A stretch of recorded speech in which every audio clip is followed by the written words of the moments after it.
નાસ્તાના પડીકા ખાતા પહેલા શેતજીઓ રાજકોટ જિલ્લાના જસદણ તાલુકાના આટકોટમાં સવાણાના પેકેટમાંથી મરેલી ગરોળી નીકળતા ચકચારી મચી ગઈ છે। જે બાદ હવે ફૂડ પેકેટવાળા નાસ્તાની ગુણવત્તા પર સવાલ ઉઠી રહ્યા છે। એક ગ્રાહકે ખરીદેલા સવાણાના પેકેટમાંથી મરેલી ગરોળી નીકળી હોવાનો ગંભીર આક્ષેપ કર્યો છે।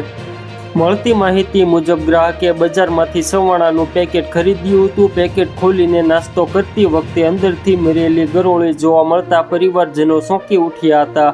ગ્રાહકનો દાવો છે કે પેકેટની અંદર પહેલેથી જ ગરોળી હાજર હતી, જેના કારણે ખાદ્ય પદાર્થોની ગુણવત્તા અને સુરક્ષા અંગે ગંભીર સવાલો ઊભા થયા છે। ઘટના બાદ ગ્રાહકે નાસ્તા બનાવતી ગોકુલ કંપની વિરુદ્ધ ફરિયાદ નોંધાવી હોવાનું જાણવા મળ્યું છે। સાથે જવાબદાર લોકો સામે કડક કાર્યવાહી કરવાની માંગ પણ ઉઠાવી છે। ગ્રાહકનું કહેવું છે કે આવી બેદરકારી લોકોના સ્વાસ્થ્ય માટે જોખમકારક સાબિત થઈ શકે છે। આ ઘટનાને પગલે ખાદ્ય સુરક્ષા અને ગુણવત્તા નિયંત્રણ અંગે ફરી એકવાર ચર્ચા શરૂ થઈ છે। સંબંધિત વિભાગો દ્વારા ઘટનાની તપાસ હાથ ધરવામાં આવે તેવી માંગ સ્થાનિક સ્તરે ઉઠી રહી છે। જોકે કંપની તરફથી આ મામલે કોઈ સત્તાવાર પ્રતિક્રિયા સામે આવી નથી।